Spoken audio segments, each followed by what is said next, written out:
Assalamualaikum warahmatullahi wabarakatuh. Selamat siang semuanya. Kali ini saya akan menjelaskan tentang petunjuk teknis dari praktikum farmakognosi secara daring.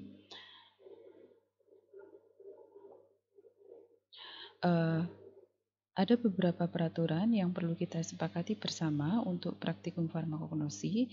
Jadi yang pertama adalah saudara wajib mengikuti rangkaian kegiatan praktikum farmakognosi secara daring dengan ketentuan sesuai dengan buku pedoman akademik. Jika jumlah kehadiran kurang dari 80%, maka saudara tidak bisa mengikuti ujian akhir praktikum.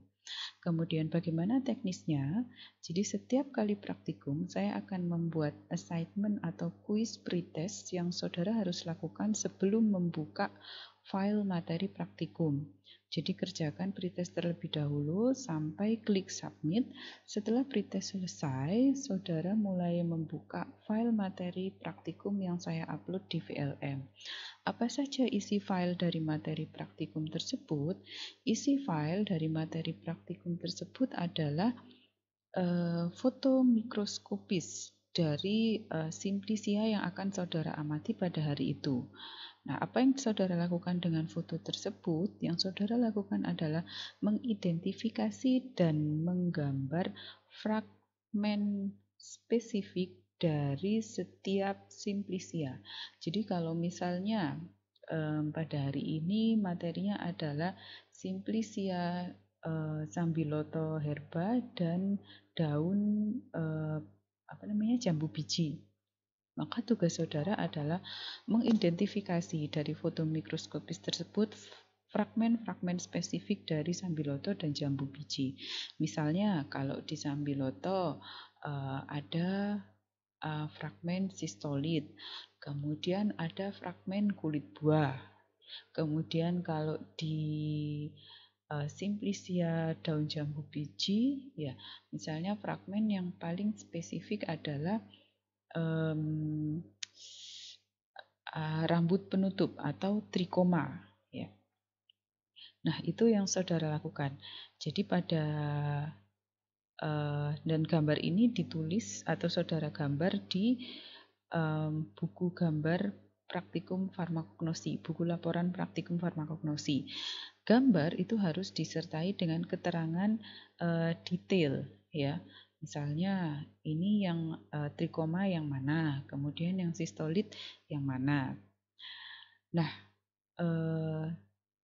setelah digambar, ya gambar yang sudah ada keterangannya tersebut, saudara foto, kemudian diinsert di file buku laporan praktikum yang sudah saya upload tadi dalam bentuk Word, ya. Kemudian laporannya tadi saudara upload di VLM dalam bentuk PDF, ya. Sebenarnya untuk menggambar tidak harus di buku laporan. Jadi saudara bisa saja menggambar di whatever itu, pokoknya kertas kosong ya, HVS atau A4, kemudian difoto. Nah, gambarnya diinsertkan ke file buku laporan, kemudian di-convert ke PDF dan di-upload di praktikum sebelum deadline waktu berakhir, ya.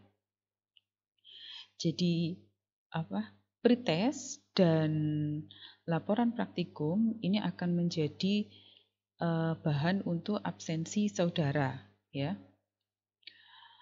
Oke, itu peraturannya. Kemudian ini adalah jadwal praktikum farmakognosi secara daring.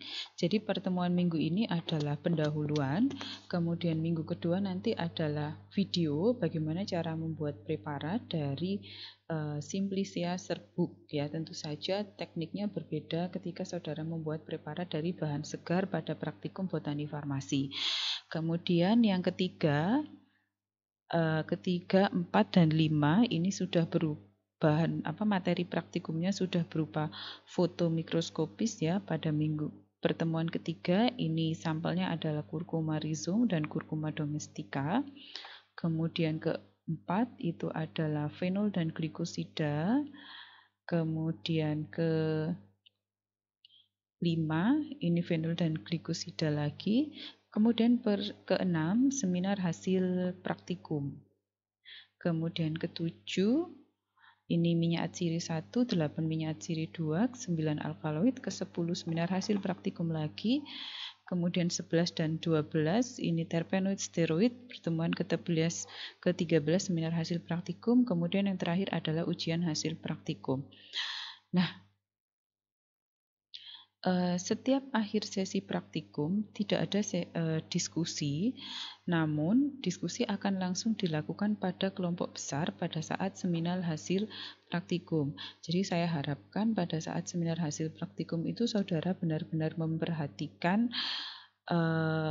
presentasi dari teman-teman saudara. Ya, apakah gambarnya sudah benar atau enggak? Ada yang perlu diklarifikasi atau tidak? Begitu ya. Kemudian,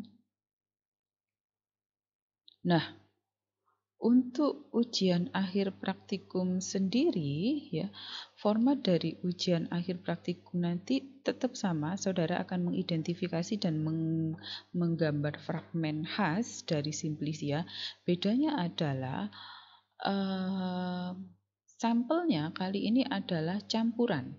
Jadi kalau praktikum tadi itu sampelnya tunggal, ya, jadi CD volume saja, TA volume saja.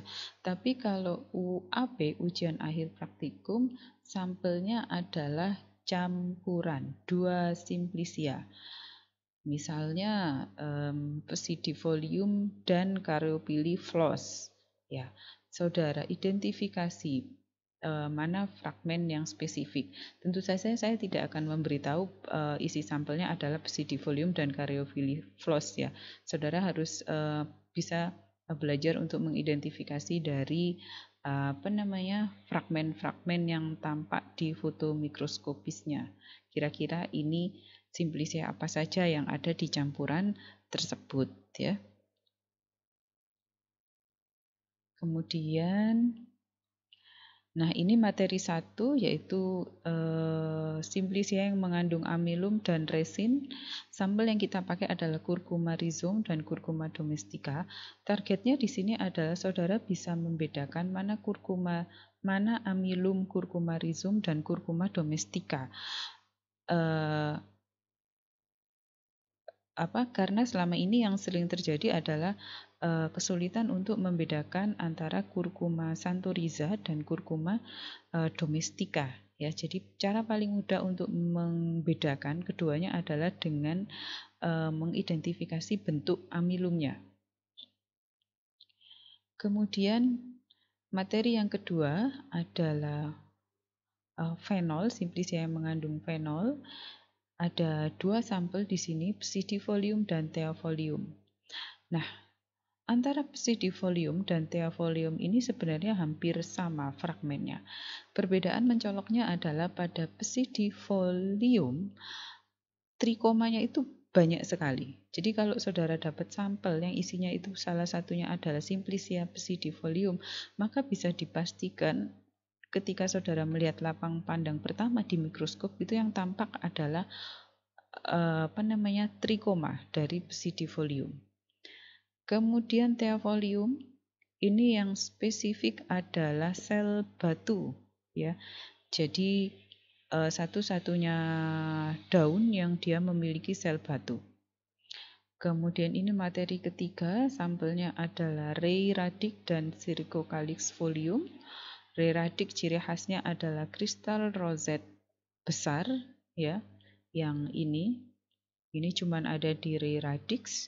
Jambu biji pseudovolume juga punya kristal roset tapi kecil sekali kristal rosetnya.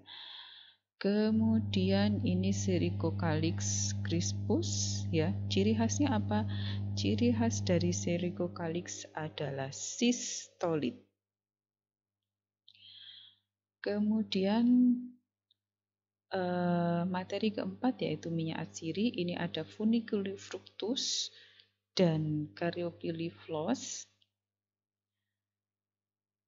Ya, ini ada sampel buah dan bunga. Kalau sampel buah yang spesifik apa?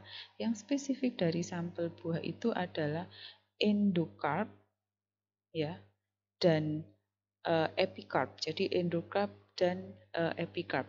Saudara harus bisa membedakan